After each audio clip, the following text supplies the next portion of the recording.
portrait sketching tayo. Bali, tuturuan mo na kung yung basic, yung proportion ng mukha, kung paano. So, let's start with, yung karamihan kasi, pag medyo batidoan na, umpisahan sila nila sa cross. Pero para sa mga beginners, umpisa natin sa bilog. Then, hati natin siya sa gitna. Tapos, itong bilog, hati na dito sa gitna. Then, balikan niya siya. So, parang ito,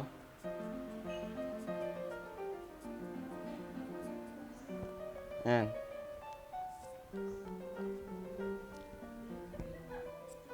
Then, dito sa linya nito, sa gitna, hati natin siya sa 5.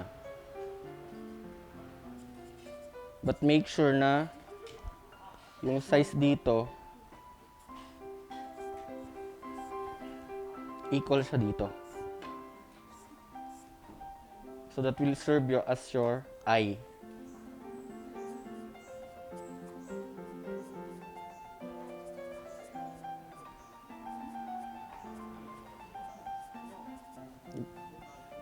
So basically kasi, yung sa ilong naman, may iba kasi mas mahaba, may iba naman na sakto lang. So parang dito na lang tayo magkumsa. Then the mouth here. Then put a little circle here.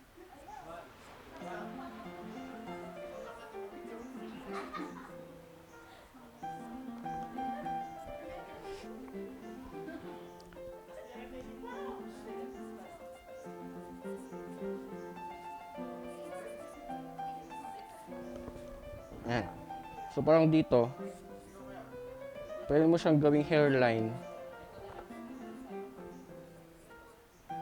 O kung kalbo yung gusto mo, sige lang. Then the nose. Sa nose tayo. Bila mo.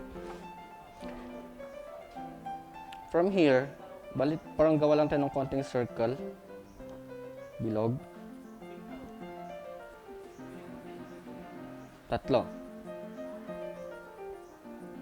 Ayan.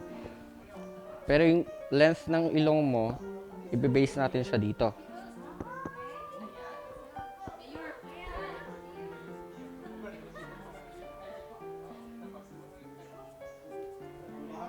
So, bali yung 3 bilog na to, ito mo ibe-base yung shadow niya.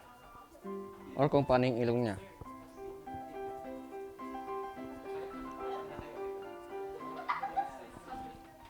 Here, sumagal sila tayo yung konti dito. Ayan. Tapos kung regarding naman sa, yan siya.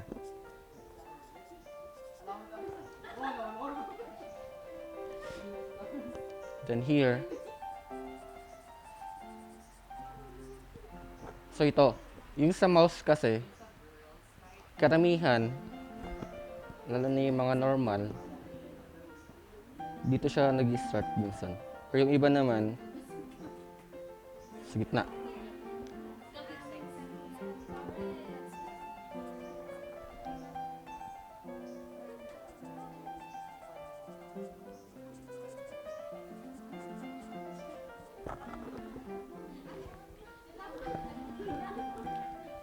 Then here, gawa ka lang ng konting linyang ganyan. Or half nito.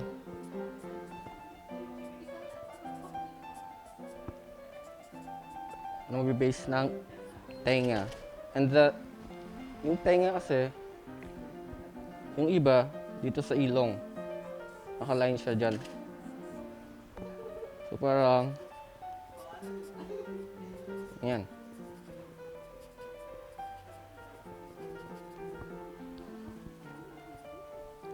Yung linyang dito, adjust ka lang ng konti yung sa bilog, and then baba.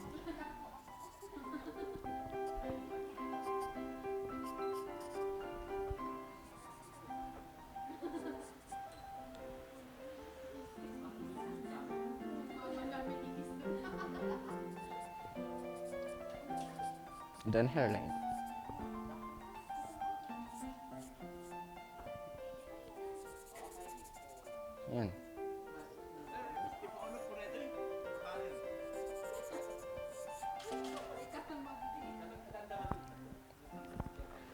Then, yung shadow ng kon or yung, pag sa shadings naman, pag sa live sketching kasi, makita mo na yung light eh. Pero kung sakaling ganito na wala kang basic, kunwari, dito yung light mo, so check mo na lang. So, ganyan. Tapos kung gusto mo talaga yung solid na shades niya, isipin mo o mag-imagine ka ng isang bungo.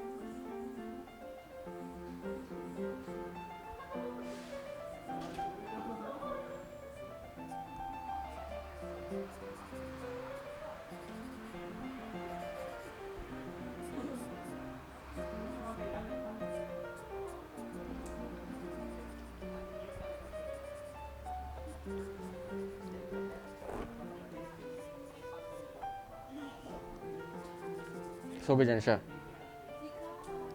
Kung makikita mo, di mo medyo papasok dito. Pero pag sa mga medyo chubby naman, bali dito ka na mag-shade. Pero pag sa ganito, dito na siya. And then here.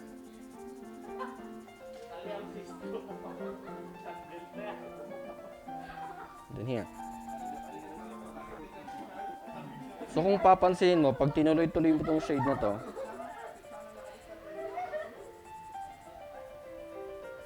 you can see a skull.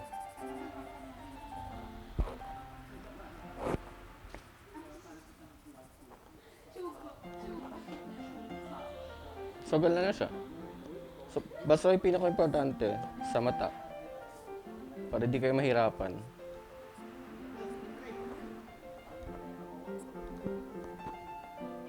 Ito,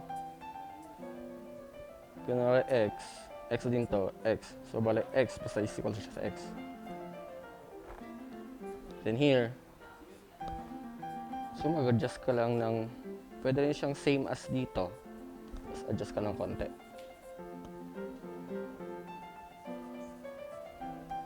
Tapos dito naman, konti lang siya. Makikita mo naman sa proportion sa mukha eh. So, yan.